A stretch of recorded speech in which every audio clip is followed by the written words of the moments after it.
¿Los pueblos indígenas crearon la Ilustración? La Ilustración fue un movimiento intelectual que se extendió por Europa entre los siglos XVII y XVIII. Filósofos como Voltaire, Rousseau y Montesquieu cuestionaron la autoridad absoluta de la Iglesia y la monarquía, proponiendo que la razón debería ser la principal guía de la humanidad.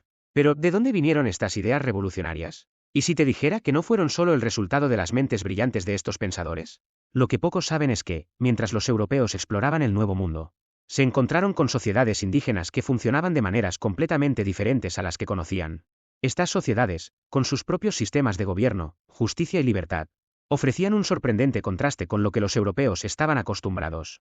Y aquí es donde la historia empieza a ponerse interesante. En aquella época, Europa vivía bajo el dominio de monarquías absolutas, donde el poder estaba centralizado y era indiscutible.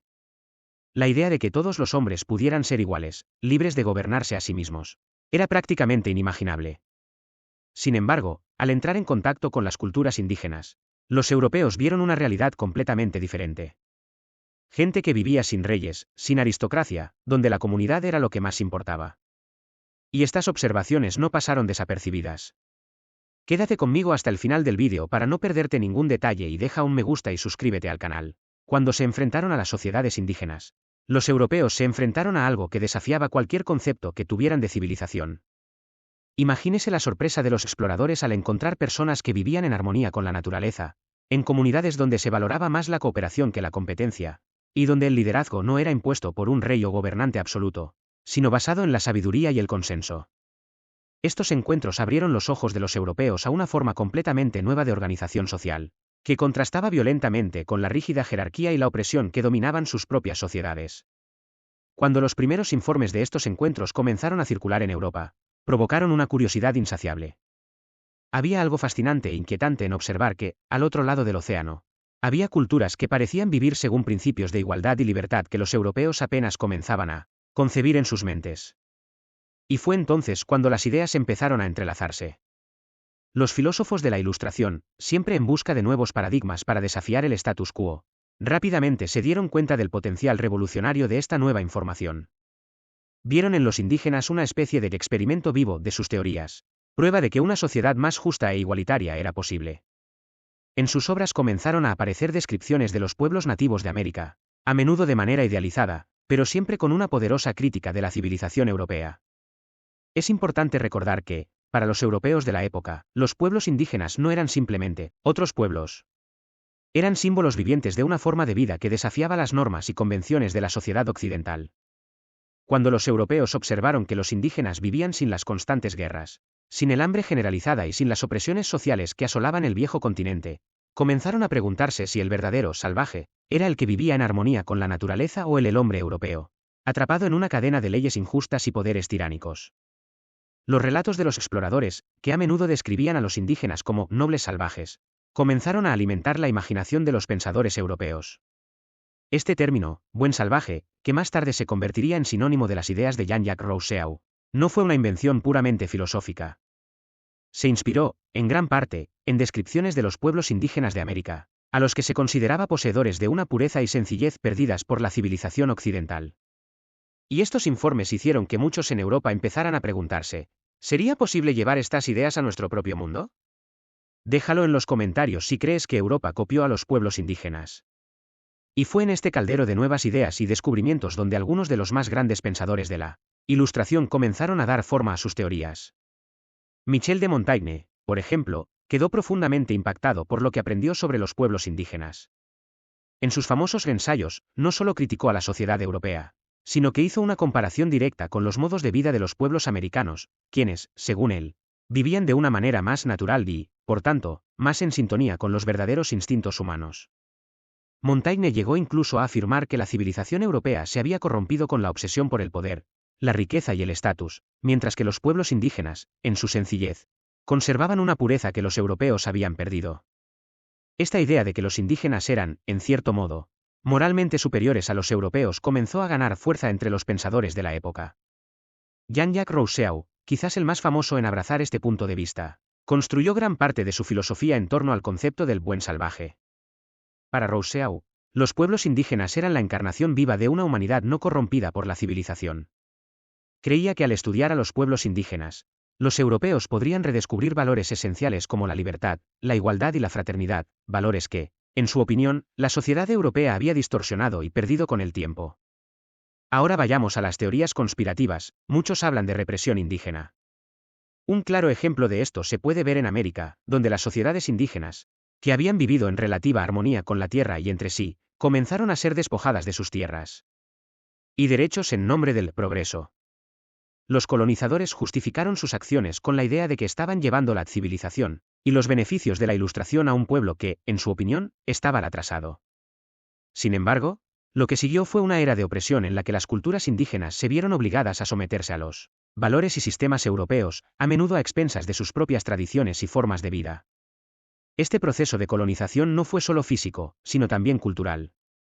La imposición de lenguas, religiones y sistemas jurídicos europeos estuvo acompañada de un esfuerzo sistemático por borrar o marginar las culturas indígenas.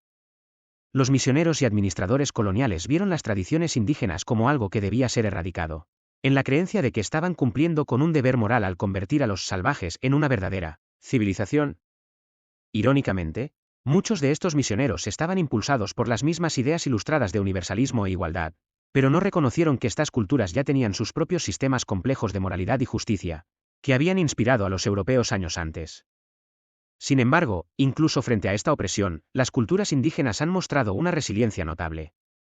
En muchas partes del mundo, los pueblos indígenas han resistido los intentos de borrarlos, manteniendo vivas sus tradiciones, idiomas y prácticas espirituales. Adaptaron las ideas europeas a sus propias necesidades, reinterpretándolas a través de sus cosmologías y estructuras sociales. Esta resistencia no fue solo física, sino también intelectual y espiritual, y los líderes indígenas utilizaron las mismas ideas de la Ilustración para desafiar la dominación europea y reclamar sus derechos.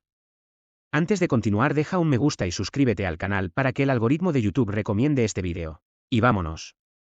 A medida que las ideas de la Ilustración, influenciadas por las culturas indígenas, se extendieron por Europa, comenzaron a tomar forma concreta en las revoluciones que sacudirían el continente.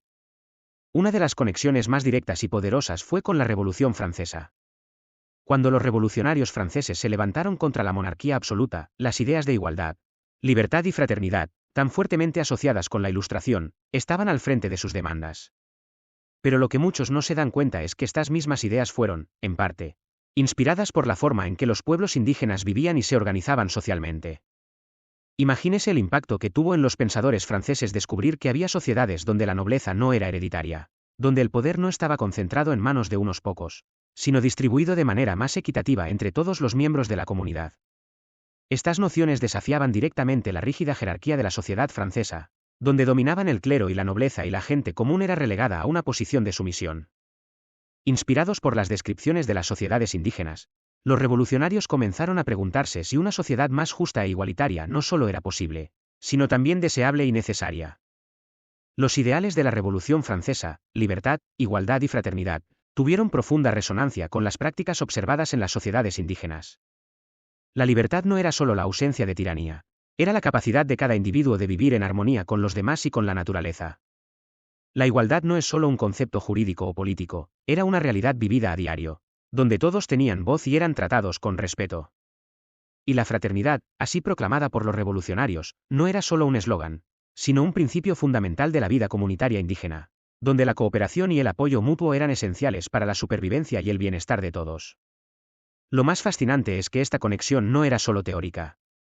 Durante la Revolución Francesa, muchos líderes revolucionarios, como Robespierre, comenzaron a hablar abiertamente sobre la necesidad de romper con las tradiciones opresivas del pasado y construir una nueva sociedad basada en principios más naturales y justos. Vieron en los pueblos indígenas un ejemplo vivo de cómo una sociedad podría funcionar sin la corrupción del poder y la riqueza. Este idealismo revolucionario, alimentado por descripciones de las culturas indígenas, condujo a cambios radicales en la forma en que se reorganizó la sociedad francesa, incluida la abolición de los privilegios de la nobleza y la creación de un sistema de justicia más equitativo. Pero la influencia de los pueblos indígenas no se limitó a la Revolución Francesa. También en la Revolución Americana, las ideas de libertad y autogobierno estuvieron fuertemente influenciadas por las prácticas observadas en las confederaciones indígenas, especialmente la Liga de las Seis Naciones o iroqueses. Benjamin Franklin, uno de los padres fundadores de los Estados Unidos, quedó profundamente impresionado por la forma en que los iroqueses se gobernaban a sí mismos sin la necesidad de un poder centralizado fuerte. Observó cómo las diferentes tribus de la Confederación vivían en paz y cooperación, resolviendo disputas mediante consenso, e incorporó muchas de estas ideas en las discusiones sobre cómo debería gobernarse la nueva nación americana. Estas influencias indígenas ayudaron a dar forma a la Declaración de Independencia y la Constitución de los Estados Unidos, documentos que proclamaban la libertad y la igualdad como derechos inalienables de todos los hombres. La noción de que el gobierno debería existir para servir al pueblo, y no al revés, tenía sus raíces tanto en las ideas de la Ilustración como en las prácticas indígenas, donde el liderazgo se consideraba una responsabilidad y un servicio más que un privilegio. Pero cuéntame, ¿qué te pareció este vídeo? Comenta en los comentarios si quiero saber tu opinión y deja un me gusta y suscríbete al canal para no perderte nada más.